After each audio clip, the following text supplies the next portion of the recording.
Good evening, everyone. It's 6 p.m. on July the 15th, and this is the City Council Budget Workshop.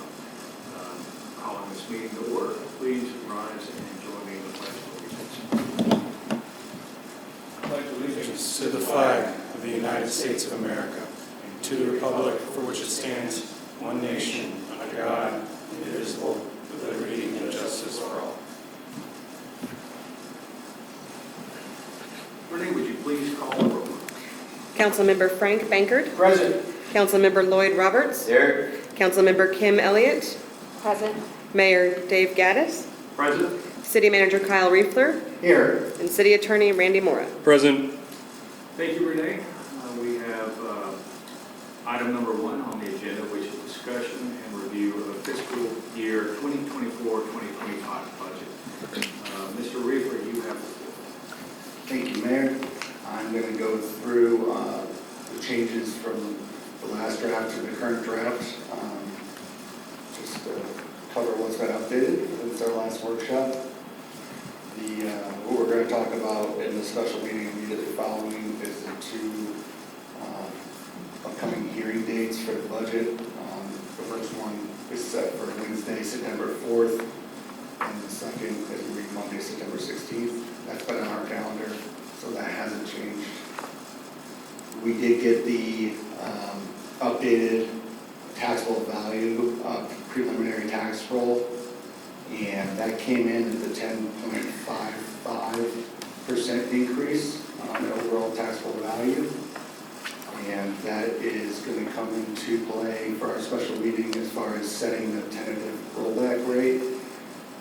Currently, with that increase, the rollback rate is set at 1.8518, and that would be the rate millage to keep the same exact collection revenue from ad valorem taxes.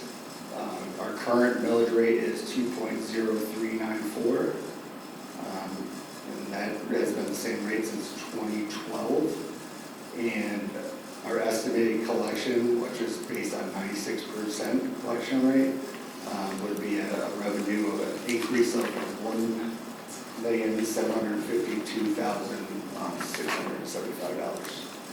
So that's all been figured. We're on page 11. Looks like a 4 got mixed in there.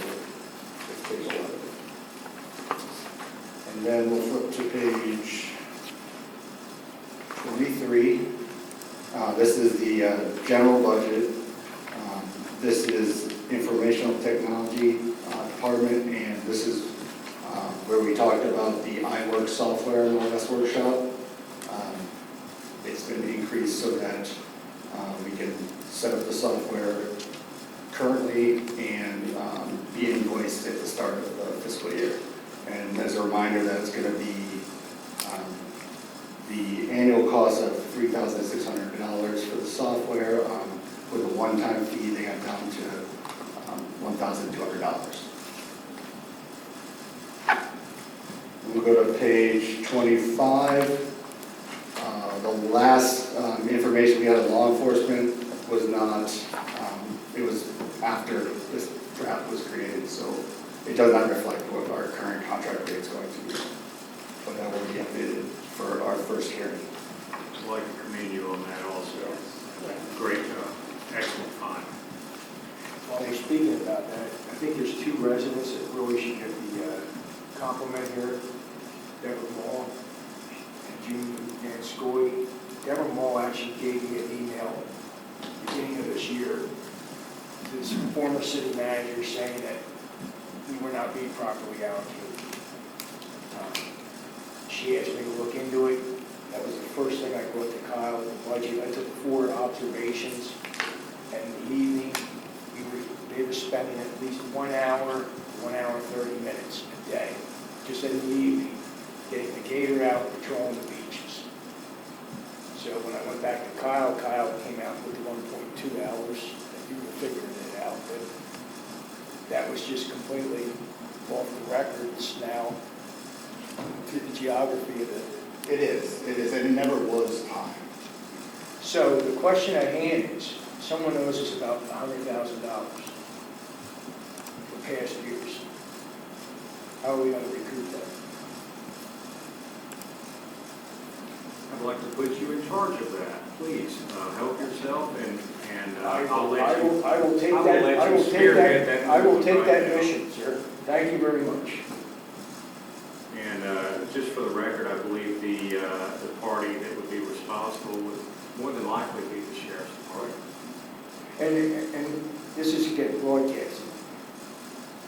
This is no reflection on any of the deputies here. They do a marvelous job. This is an accounting error. I'm not trying to take any time away from Bel Air Shores at all. They deserve every ounce of time they need for that. It's just, we've been overpaying for years. Fair enough. Please continue. Okay, so on page 66, stormwater improvements, in our last draft, we did not have a planned project budgeted for fiscal year 2025. We stuck in there sort of a general average of the different estimates that Mr. Fleety gave us for the pump station that we're designing and considering to put out for bid as the next project. So I wanted to add that in there because it is something that we've been discussing. And then, just to go to, well, all the departmental sheets have been updated as to reflect the general budget items that I've just talked about. So for more detail, you can flip through those sheets and see the layout. That's it. Questions or comments from the council? I have a question. If we're anticipating, I have a question. If we are anticipating having excess funds next year due to the not going backwards on the millage rate and any other additional savings that you've covered, does it make sense for us to reserve that somehow? And the next question would be, for what purpose? And for an idea, it seems as though we may have continuing new expenses for flooding type issues, and should we create a reserve for that? So the way it works now, we have our revenue as it comes in, and we have our operating budget and capital projects budget. We've been lucky to have excess revenue coming in so that we do build reserves every year. And right now, it stays in the general fund, but just stay in the investing money market so we can get an interest rate on. In the past, we, through resolution, have dedicated the $1 million for emergency storm purposes, which we hold as far as reserves on top of what we're required to by state law. But outside of that, there is no dedicated fund, so that would be to the council's discretion. But we are keeping it in accounts that are earning interest. And then we do our projections and follow it through our budget so that we see the reserves building. How is the capital improvement account invested? So capital improvement is its own fund. A lot of that is held separate where we get different revenues. Some of it is through, like the penny program with the county, so it's based on tourist development tax, infrastructure tax, but all these things are special assessments have to stay in this fund. So it has to be separated out, but we collect a certain amount of revenue in there. It must stay in this fund if we have an excess of it. A lot of our projects and programs are on savings programs, so we accumulate funds that are earmarked for the future, whether or not we decide to spend on that. If for any reason we do not have enough funds any given fiscal year, then it would transfer in from the general fund as needed. But the one thing you can't do is take revenues in the capital fund and move it back to the general fund or to any other fund. So how is that invested? So it's in a very similar account through Valley. We have 5 separate bank accounts, so it gets the same interest rate. Okay, thanks. Sorry. Mr. Roberts. So I was just going to ask, so the money that's currently in the reserves of the general fund, we don't have to allocate that to a specific project at any time. If we have a particular need, be it a resolution or some other tool, we can pull that money out and use it as needed. I don't think it's really necessary today or any time beforehand to say let's put it in a particular specific fund. Right, it can move, it has a lot of flexibility in the general fund. When you talk about stormwater projects, we have an assessment, so that money that comes in under revenue has to be spent on stormwater. But with the project budgets that we have and our average repair costs, we still have, if we have a project that year, it needs an injection from the general fund. And then with our operating budget,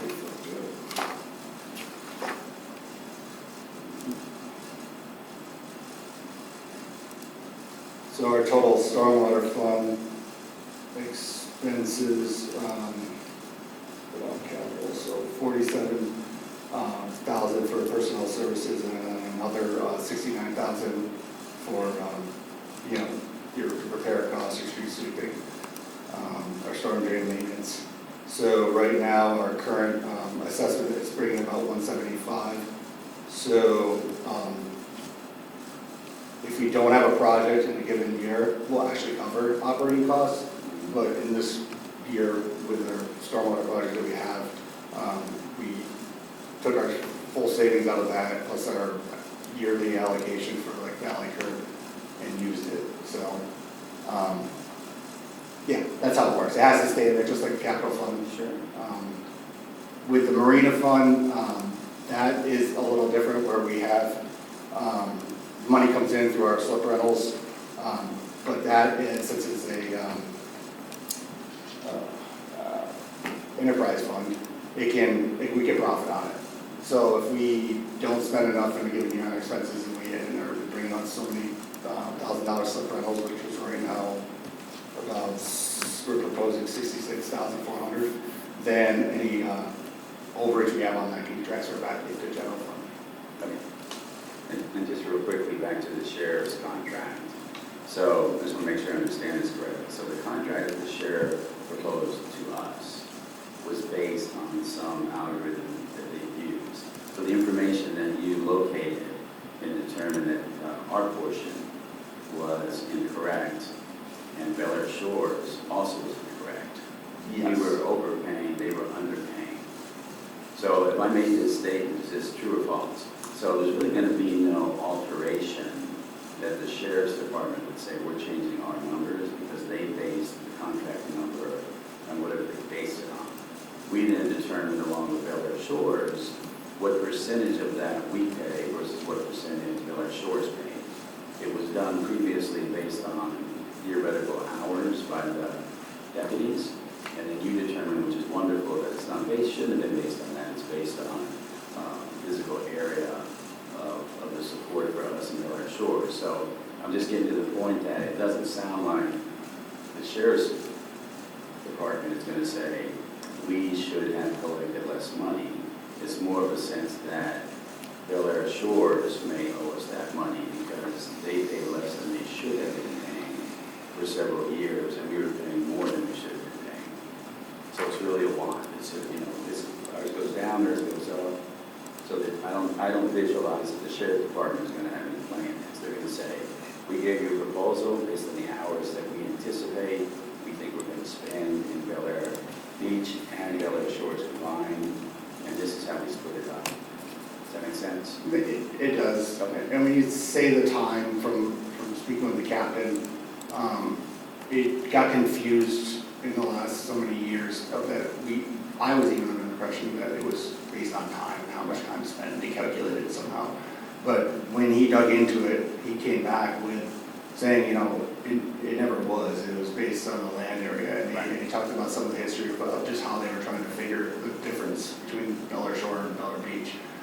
So I said, oh, that makes a lot of sense. And then in the time period that I was waiting for him to send me the numbers to make sense of them, I kind of ran my own numbers and then I bounced them off trying to understand, and that's kind of how we looked at it again and found that it was incorrect. Okay. Yeah, so going with Mr. Roberts' question or comments, who do we really seek this money from that we overpaid for the past, who knows how many years? Mr. Attorney, how many years can you go back to try to collect funds? Is there- All excellent questions that I would not like to answer from the place of no information. I mean, I say that because with public entities, things are different than just like a private cause of action for breach of contract and McNall and all those things. So I would say that if it is this council's desire that we look into what ability, if any, we have to recoup these funds and who, if anyone, is the proper party and interest in that regard, I say that's something that I would like to work with your manager on based on this council's expressed interest. I don't know that it's going to change the numbers on your budget right now, nor would I plan for that.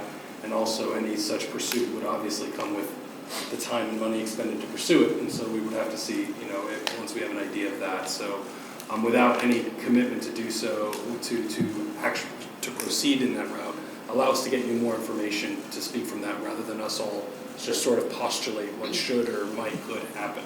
I would think that a good place to start would be to go to, forgive me, and I don't know the name of the officer. Do we have a county controller? What's the name of the official?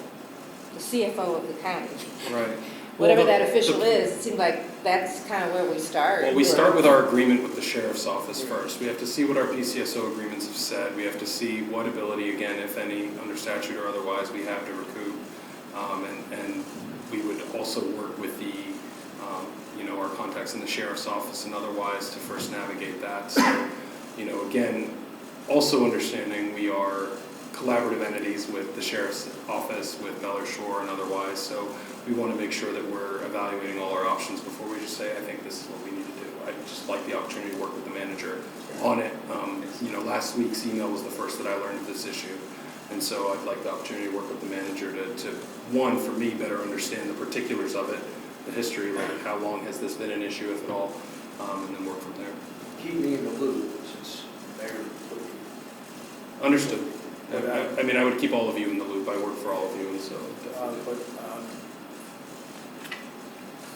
Again, has Bel Shores been notified of this increase? Captain told me that he notified them. Okay. Thank you. All right, any other comments or questions on the budget? I think it was very easy to read this time. Well done. Good job to have it. Seeing as we have no other suggestions, do we anticipate, were there any other changes that we should expect other than what you mentioned and not been updated yet? No, sir. Renee has reached out to the Citizens Advisory Committee, so they are going to review this draft. We can make any recommendations that they do have before our first hearing. Okay. Perfect. Well, that takes care of the budget. For this session, we have general business up next. Do we have any general business that anyone would like to discuss during this budget workshop? Because it's a budget workshop, probably not. Anyone? Anyone? Okay. Well, in that case, I would like to hear for a motion to adjourn. Motion. Motion made by Frank Baker. Do I have a second? Second. Second by Lloyd Roberts. All in favor? Did you read this resolution? It's the second hearing. Oh, okay. Any opposed? No. Okay. Just for future reference, Renee, whenever we have one that's something we're voting on, let's make that one first. And in that way, if the crowd wants to show up and cheer us on, or I think this was scheduled that way because you needed to have the second Oh, the yeah, budget yeah, discussion yeah, that before you makes can consider the sense. millage. Yeah, I thought we had already discussed, didn't we already decide that we were gonna call a vote on this anyway? This is our typical procedure. We set the tentative millage. Okay, This is the format we've used in the past. that's fine. All right, well,